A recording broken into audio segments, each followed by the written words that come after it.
Assalamualaikum warahmatullahi wabarakatuh. Hari ini Ibu akan membahas latihan soal PTS Bahasa Indonesia semester genap tahun pelajaran 2020-2021 untuk kelas 8. Nomor 1 ini tentang tes persuasif ya, semuanya ya.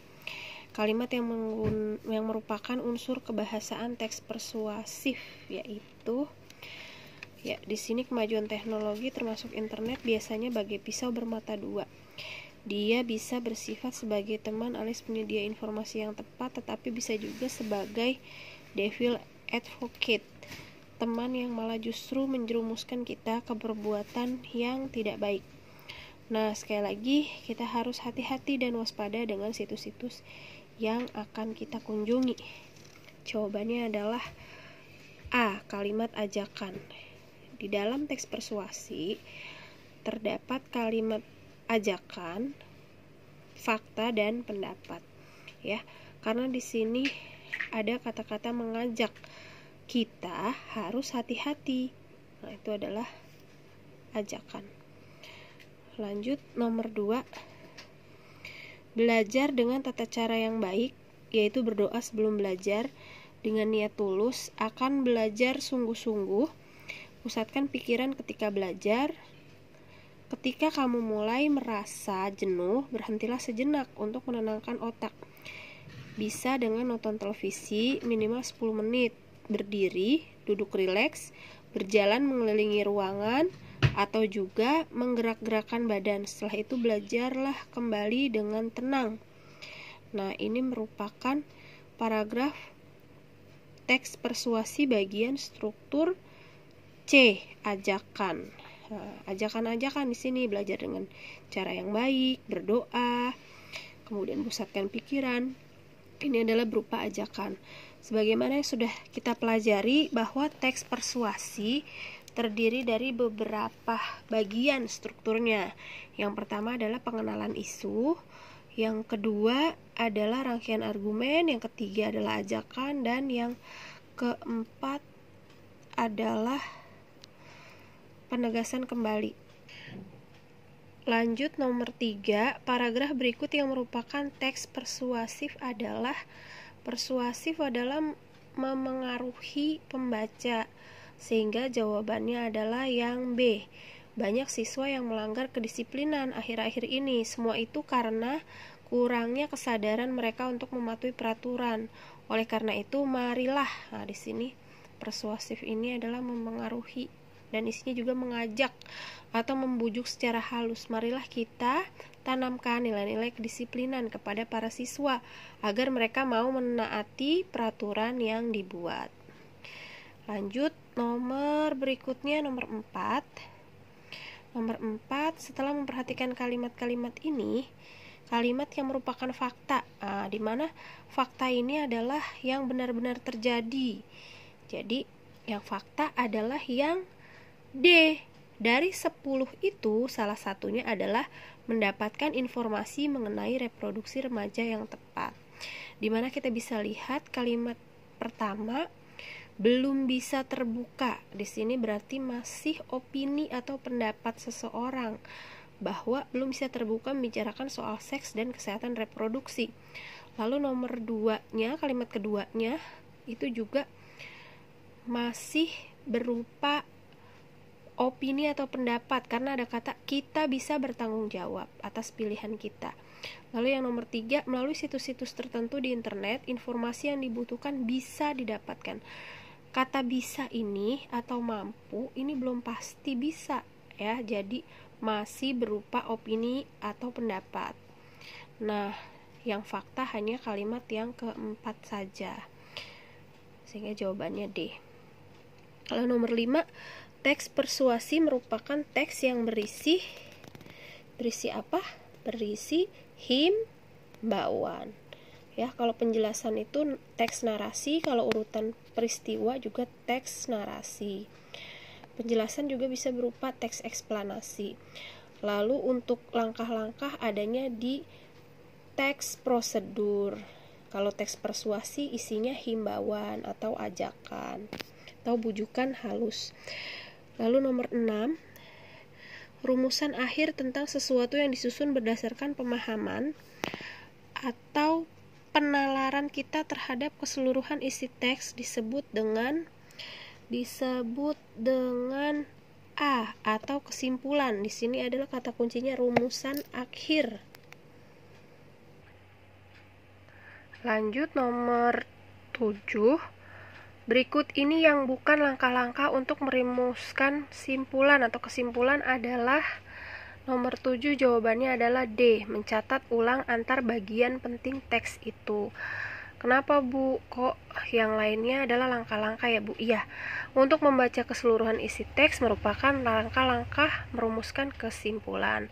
Kemudian mencatat bagian-bagian penting itu juga merupakan langkah-langkah, dan memahami hubungan logis antar bagian penting teks itu juga langkah-langkah. Nah, kalau mencatat bagian penting sudah, maka kita tidak perlu lagi mencatat ulang. Sehingga jawaban yang D adalah tidak tepat ya. Lanjut nomor 8. Urutan struktur teks persuasi yang tepat adalah untuk struktur secara berurutan, jawabannya adalah B, pengenalan isu, rangkaian argumen, kemudian ada pernyataan ajakan atau ajakan-ajakan, dan terakhir simpulan atau penegasan kembali ya. Lanjut nomor 9, ungkapan-ungkapan seperti demikianlah, dengan demikian, oleh karena itu, itulah merupakan ciri kebahasan dari struktur apa? Iya, A, betul, penegasan kembali ya. Dengan demikian, oleh karena itu. Lanjut nomor 10.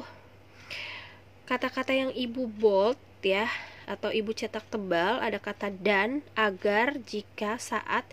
Itu adalah konjungsi apa? Nah, untuk dan ini konjungsi setara. Untuk agar adalah konjungsi tujuan. Jika ini konjungsi syarat. Nah, kemudian saat adalah konjungsi waktu atau temporal, menyatakan waktu atau menghubungkan kalimat yang menyatakan waktu. Jadi jawabannya yang D atau saat ya. 11. Kalimat berikut yang merupakan kalimat ajakan adalah D, marilah kita menjaga lingkungan bersama-sama. Lalu nomor 12, cuplikan paragraf di atas termasuk struktur teks bagian. Jika kita baca nomor 12 ini, kemajuan teknologi termasuk internet biasanya bagai pisau bermata dua. Dia bisa bersifat sebagai teman, alias penyedia informasi yang tepat, tapi bisa juga sebagai devil advocate, teman yang malah justru menjerumuskan kita ke perbuatan yang tidak baik. Nah, sekali lagi kita harus berhati-hati dan waspada dengan situs-situs yang akan kita kunjungi. Cuplikan paragraf di atas termasuk teks bagian A atau pernyataan ajakan ya. Itu kayaknya sama deh Bu soalnya dengan nomor berapa tadi? Nomor 1 ya, yang ada devil advocate. Iya. Sama yang nomor 1 tadi kalimat ajakan ya, A ya. Lalu nomor berapa tadi? 16 ya. Nomor 12 juga ajakan ya. Sama soalnya. Kemudian nomor 13 topiknya adalah penggunaan pupuk organik. Tujuannya untuk mengajak masyarakat kembali menggunakan pupuk organik. Kalimat ajakan yang tepat berdasarkan topik tersebut adalah A, hindari penggunaan pupuk kimia karena merugikan. Kemudian gunakanlah pupuk organik. Itu adalah mengajak. Yang lainnya Bu, yang lainnya bukan ajakan. Kalau yang masih banyak petani masih mengandalkan pupuk organik mampu menjaga. Yang B ini merupakan fakta atau pendapat Theo. Ya, masih banyak petani masih mengandalkan pupuk anorganik, ini fakta ya. Kemudian yang C, mampu menjaga, ini adalah opini atau pendapat. Lalu pupuk organik adalah pupuk yang dihasilkan dari kotoran hewan, adalah fakta ya. Ajakannya hanya yang di A. Lalu 14 jawabannya adalah para remaja masa kini sebaiknya membaca buku sebagai pedoman pergaulan. Nah, ini adalah kalimat saran D jawabannya. Lalu 15 jawabannya adalah kalimat yang menggunakan kata di sebagai kata depan atau preposisi adalah yang C. Ingat ciri-ciri preposisi itu dipisah penulisannya. Di, ke, dari, pada, spasi baru kata tempatnya ya, atau keterangannya. Jadi di sini untuk dihiasi adalah kata kerja. Lalu didapat juga kata kerja. Kemudian di Korea adalah kata depan karena di spasi Korea ini nama tempat nih. Jadi C jawabannya yang merupakan preposisi atau kata depan. Kalau yang D apa, Bu? Yang D pada, mana pada? Pada nih dia. Dilaksanakan. Nih. Dilaksanakan adalah kata kerja ya. Jadi C jawabannya. Lanjut nomor 16. Jawabannya, kalimat yang berupa opini adalah saat ini kesadaran untuk menjaga kebersihan di kalangan kita sebagai seorang murid sangatlah kurang. Yang berupa opini, iya, yang berupa opini adalah A. Ya, kalimat pertama. Yang lain adalah fakta. Teks persuasi dapat digunakan untuk tentu saja persuasi karena memengaruhi orang lain dan membujuk tentu saja adalah untuk B, memasarkan produk misalnya dalam iklan ya. 18 bidang kehidupan yang tidak dapat menggunakan teks persuasi adalah D, sastra. Kenapa tidak dapat menggunakan persuasi? Karena sastra merupakan narasi atau penceritaan, ada tokoh-tokohnya ya, bercerita, bukan mempengaruhi orang untuk membeli produk ataupun barang atau jasa ataupun membuat orang ingin melakukan sesuatu ya. Jadi kalau untuk iklan, kampanye, dakwah atau pidato ini boleh, bisa menggunakan persuasi. Selain itu tidak dapat, yaitu sastra yang tidak dapat. Kemudian 19 jawabannya yang termasuk ciri teks persuasi adalah tentu saja A, adanya data, fakta untuk memperkuat argumen. Kalau yang lain, Bu, adanya urutan waktu, ini dalam rangkaian peristiwa adalah cerita narasi. Bentuknya, kalau diperlukan opini orang lain dalam menjelaskan sesuatu, diperlukan opini orang lain, itu adalah argumentasi. Lalu mengajak pembaca menambah wawasan, ini adalah teks observasi bisa, kemudian teks eksplanasi bisa. Jadi yang persuasi adalah untuk memperkuat argumen, adalah A jawabannya ya. Teks persuasi adalah teks yang merupakan berisi ajakan halus ya. B jawabannya. Lalu 21. Biasanya dipakai dalam politik oleh orang-orang yang berkecimpung dalam dunia bidang politik dan kenegaraan, merupakan jenis teks persuasi, tentu saja jawabannya B, politik. 22 adalah jawabannya tentang kesimpulan adalah betapa sulitnya seorang pecandu rokok untuk menghentikan kebiasaan merokoknya. Seberapa mahal pun harga rokok tidak dapat menghentikan mereka. Misalnya di Malaysia, harga 20 batang rokok dapat setara dengan 5% pendapatan buruh kasar. Di Shanghai, Cina, petani dan perokok menghabiskan uang untuk membeli rokok lebih banyak daripada yang dipakai untuk membeli gandum, daging, dan buah-buahan dan buah-buah sebagai kebutuhan utama mereka. Hentikan merokok sebelum candu rokok melekat pada diri Anda. Sehingga jawabannya, simpulannya adalah bahwa kita harus menghentikan kebiasaan merokok agar tidak menjadi kecanduan. Yang lainnya adalah isi atau pernyataan isi. Yang B, harga rokok, tentang orang Cina menghabiskan rokok, lalu di Malaysia harga rokoknya berapa, itu semua adalah pernyataan. Yang kesimpulan yang mencakup semua hanya yang A, ya, atau tanggapan si penulis. 23. Tujuan dari teks persuasi adalah B, membujuk pembaca agar melakukan apa yang penulis tuliskan. Kalau mengajak memahami teks, ini eksposisi, ya. Kemudian untuk menyimpulkan, tidak.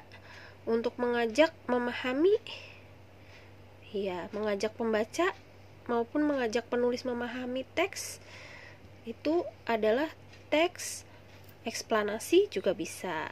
Lalu teks apalagi, deskripsi bisa juga, ya. Pokoknya untuk persuasi ini khusus mengajak, membujuk, sehingga orang jadi ingin melakukan sesuatu, tergerak untuk melakukan sesuatu seperti apa yang kita paparkan dalam teks persuasi, ya.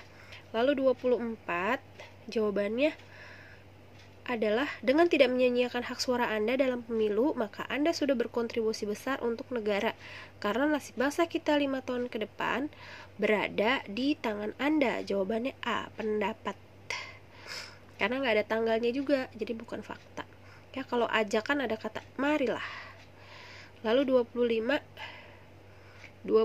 jawabannya adalah mari kita sukseskan pemilu, tentu saja adalah ajakan, ya. 25C. Lalu 26 dalam struktur teks persuasi terdapat bagian pengenalan isu. Pengenalan isu itu merupakan bagian apa sih? Bagian yang di awal, Bu. Ya, setelah pengenalan isu, kemudian ada apa lagi? Nanti kita bahas, ya, lebih lanjut.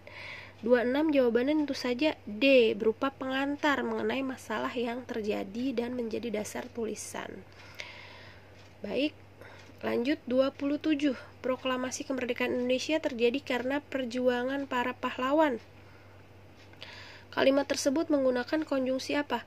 Karena ini adalah konjungsi kausalitas, jadi penyebab. Jawabannya A, ya. Kalau penjelas syarat bukan, temporal tuh waktu, ya. Syarat tuh jika, temporal itu waktu, misalnya saat, ketika, ya, sewaktu. Lanjut 28 yang bukan kalimat ajakan. Nah, di sini kita baca dulu teksnya, ya. Fokus membaca teks. Upaya menghentikan atau menekan laju penyebaran dan penularan virus corona membutuhkan kerjasama semua pihak, terutama masyarakat. Masyarakat diimbau untuk mengikuti panduan Badan Kesehatan Dunia atau WHO dan pemerintah terkait langkah pencegahan penularan virus corona. Badan Nasional Penanggulangan Bencana atau BNPB melalui gugus tugas percepatan penanganan COVID-19 mengingatkan ada 5 hal yang bisa dilakukan semua warga untuk membantu menghentikan penyebaran virus corona. Apa saja hal itu? 1. Cuci tangan. 2. Jaga jarak aman. 3. Di rumah saja. 4. Menutup mulut saat batuk. Dan 5. Jangan sering menyentuh wajah. Nah, itu yang harus kita lakukan, ya, Nak, ya, ketika masa pandemi COVID-19 ini, ya. Berikut ini yang bukan kalimat ajakan. Nah, tidak mengajak. Yang mana, ya? Jawabannya adalah yang 28 adalah yang D. Yang D ini adalah menginformasikan saja. Badan Nasional Penanggulangan Bencana melalui gugus tugas percepatan penanganan COVID-19 sudah mengingatkan masyarakat. Jadi bukan ngajak, cuma mengingatkan aja, ya. Kalau yang ini semua mengajak, melalui apa menghentikannya, terus apa yang bisa dilakukan, diimbau untuk apa masyarakat, itu semua ajakan. Yang D doang yang menginformasikan. 29 jawabannya yang mana? Yang merupakan kalimat tersebut merupakan kata hubung atau konjungsi apa? Konjungsinya adalah di sini ada kata siang ini, sebelumnya, sejak. Lalu apabila kita ingin menjadi sukses, maka harus bekerja keras. Sehingga saat ini kita masih betah belajar di ruangan ini. Ini semuanya adalah temporal. Sebenarnya yang apabila ini syarat ya, tapi yang paling banyak di sini dan ada pilihannya adalah yang temporal atau waktu. Jadi jawabannya A, temporal. 30 adalah struktur teks persuasi yang tepat. Yang pertama apa? Yang tadi sudah kita bahas sedikit, yaitu pertama, struktur teks persuasi terdiri dari pengenalan isu, yaitu berupa pengantar mengenai masalah yang menjadi dasar tulisan. Penegasan kembali itu belakangan. Setelah pengenalan isu ada yang namanya rangkaian argumen yang berisi mengenai fakta-fakta yang memperkuat argumen-argumen itu. Lalu ada pernyataan ajakan atau ajakan-ajakan, yaitu pernyataan yang berfungsi untuk mengarahkan dan memperkuat ajakan-ajakan. Lalu yang terakhir ada penegasan kembali, yaitu penegasan akan pernyataan-pernyataan sebelumnya dan merupakan jawaban atas pertanyaan mengajak apa teks persuasi itu. Berarti urutan yang tepat mengenai strukturnya adalah tentu saja yang C, 1, 3, 4, dan 2. Yang 2 terakhir ya, 1, 3, 4, dan 2. Ya, baiklah anak-anakku. Ya, ini definisi tujuan teks persuasi ya, dipelajari kembali. Lalu kalian buat sebuah paragraf yang mengandung persuasi. Termasuk struktur persuasi dipelajari dan kata hubungnya juga dipelajari ya nak. Iya, terima kasih. Semoga nilai PTS-nya bagus-bagus semuanya mencapai KKM, bahkan jauh melampaui KKM. Ya, KKM kita berapa? 80. Semoga semuanya mendapat nilai yang maksimal, yang bagus ya. Terima kasih. Wabillahi taufiq wal hidayah. Wassalamualaikum warahmatullahi wabarakatuh.